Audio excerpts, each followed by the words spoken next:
a club who's renowned for developing our young players.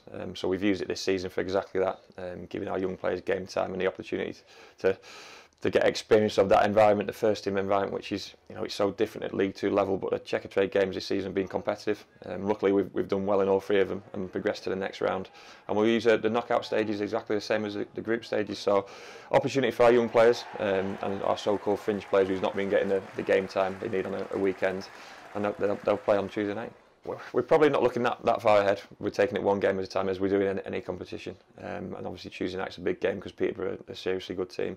But to get to Wembley is always an achievement. It's always an experience for any player. Some players go through their whole career and not get a chance to play at Wembley. So it's an opportunity for the players. Any cup competition is an opportunity and you never quite know where it's going to take you. So we're going to attack the game on Tuesday, try and win that game, and then you see you get in the next round. A lot of it's looking in terms of the draw. It's certainly not been kind to us in terms of the Peterborough game, but like I say, it's another opportunity for our young players and our so-called fringe players to step up. Well, you have done so well in the competition so far, not conceding a goal. Yeah. That must give you great pride as a manager. Yeah, definitely. And the performances have been good as well. Obviously, the Yeovil game got us started, and to win that on penalties was pleasing, and it just settles you down and gives you a foothold in that competition. West Ham, we were pretty convincing winners on the night, and then Bristol Rovers and ourselves both knew we were qualified, so both probably played young teams.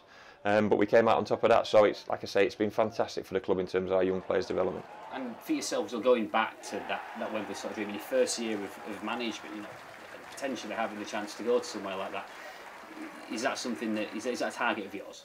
Yeah, it's always a target. Like I said, we never think too far ahead, but in every competition you want to get as far as you possibly can, and obviously this competition ends up at Wembley, so it's a long way away, but we win a few more games and all of a sudden it gets close and people start taking the competition slightly differently. We'll stick to our guns in terms of the way we treated it. We treated it with full respect in terms of picking our strongest available team with a view to the league campaign, but also using it for our young players. And like I say, if our young players got to walk out at Wembley, then I'm talking about the experience they've gained from the competition so far, that would top it all off.